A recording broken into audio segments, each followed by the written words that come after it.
ආයුබෝවන් ඔයාලට. ඔන්න අද මම ඔයාලට ගෙනාවේ පොල් කිරි වලින් හදන කිරිම කිරි රස අතුරුපසක්. හරිම ලේසියෙන් පුංචි වෙලාවකදී හදන්න පුළුවන්. කෝන් පිටි නැතිව තමයි අද මම මේක හදන්නේ. ප්‍රධාන අමුද්‍රව්‍ය 3න් විනාඩි 10න් ඔයාලට හදන්න පුළුවන්. ඊට කලින් මම ඔයාලට මේ පොල් කිරි පුඩින් එක කියලා දීලා තියෙනවා. ඒක මම කියලා දුන්නේ කෝන් පිටි දාලා හදන විදිය. අද මම කියලා දෙන්නේ කෝන් පිටි නැතිව කොහොමද මේ පුඩින් එක හදන්නේ කියලා. ඉතින් අපි දැන් බලමු කොහොමද හදන්නේ මොනවද ඕනේ කරන්නේ කියලා. ඕන කරන දේවල් වල ලිස්ට් එක පුරුදු විදියටම ඩිස්ක්‍රිප්ෂන් බොක්ස් එකේ තියෙනවා. මම දැන් මුලින්ම කරන්නේ ලිපේ තියන පුළුවන් භාජනයකට පොල් කිරි මිලිලීටර් 750ක් එකතු කරනවා. දැන් ඒකටම එකතු කරනවා වැනිලා තේ හැඳි භාගයක්, ලුණු තේ හැඳි 8න් එකක්, සීනි මේස හැඳි 5ත් 6ත් අතර. ඔයාලගේ රස අනුව සීනි ප්‍රමාණය අඩු වැඩි කරගන්න පුළුවන්. මේ ටික දැන් චුට්ටක් කවලම් කරලා අපි පැත්තකින් තියමු. මම දැන් ඊළඟට මේ පොඩි බෝල් එකට එකතු කරනවා වතුර කෝප්ප කාලක් මිලිලීටර් වලින් නම් 60ක්. ඒකටම එකතු කරනවා ජෙලටින් මේස හැඳි 2මාරක්. මම දැන් මෙතන අරගෙන තියෙන සීතල වතුර. සීතල වතුර ජෙලටින් හොඳට පෙඟෙනවා. ඒ නිසා මෙන්න මේ වගේ හොඳට කවලම් කරලා චුට්ටක් දිය කරගන්න. මේ වගේ ජෙලටින් ටික හොඳට පෙඟුනට පස්සේ අපිට මිශ්‍රණයට එකතු කරලා දිය කරගන්න ලේසි.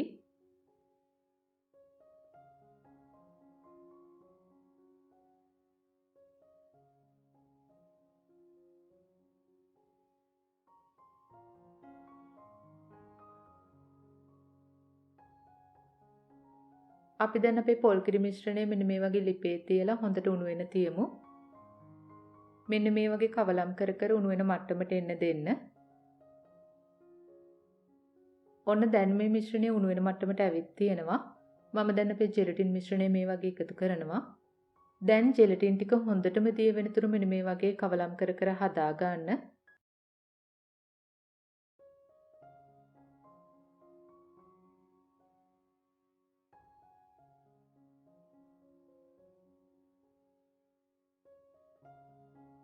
ඔන්න දැන් ජෙලටින් ටික හොඳටම දිය වෙලා තියෙනවා. දැන් අපි ලිප ඔෆ් කරමු.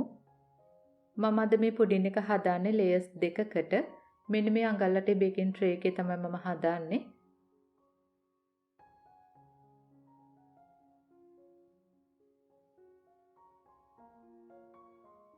මම දැන් මුලින්ම කරන්නේ මේ මිශ්‍රණයෙන් භාගයක් මේ විදිහට ට්‍රේ එකට දානවා. දැන් මේක හොඳටම නිවෙන්න තියලා නිවුනට පස්සේ ශීතකරණයට දාලා හොඳටම සෙට් වෙන්න තියන්න.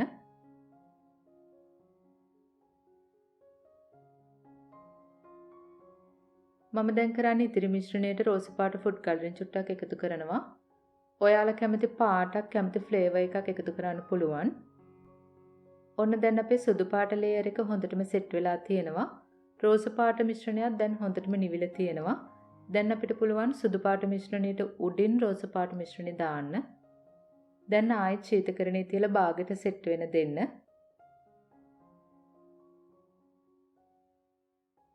මම දැන් උඩින් ඩෙසිකේටඩ් කොකොනට් ටිකක් මේ වගේ ඉහිනවා. ඩෙසිකේටඩ් කොකොනට් ඔයාලට හොයාගන්න නැත්නම් සාමාන්‍ය පොල් ටිකක් අරගෙන කබලේ බැදලා පාට වෙනස් වෙන්නේ නැති වෙන ගන්න පුළුවන්. දැන් අපිට පුළුවන් චුට්ටක් අතින් තද කරලා ආයෙත් ශීතකරණයේ තියලා හොඳටම සෙට් කරගන්න.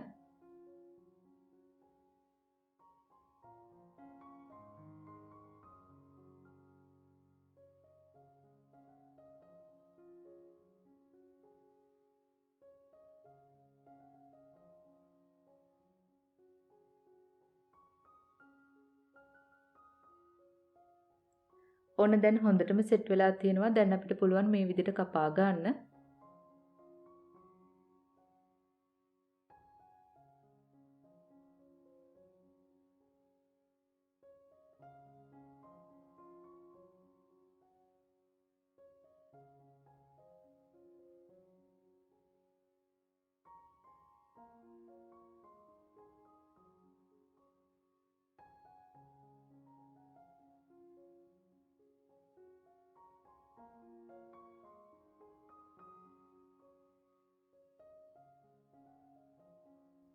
මේ බලන්න හරිම ලස්සනට ලේයර්ස් දෙක පේන්න තියෙනවා. පුංචි වෙලාවකදී හරිම ලේසියෙන් ඔයාලට හදන්න පුළුවන්. ගෙදරට අමුත් එක්කෙන වෙලාවකදී වුණත් ඔයාලට මේක හදලා සංග්‍රහ කරන්න පුළුවන්. ඉතින් හරිම ලේසි, හරිම ඉක්මන්.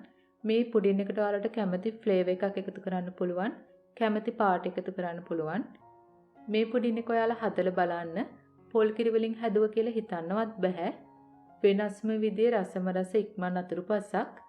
ඉතින් ඔයාලත් හදලා බලන්න. මේ ගැන ගැටළු යෝජනා තියෙනවා නම් පහලින් කමෙන්ට් එකක් දාන්න. අපි ආයෙත් මේ වගේම රසබර වීඩියෝ එකකින් හමු වෙමු. එතකන් ඔයාලට සුබ දවසක්. ස්තුතියි.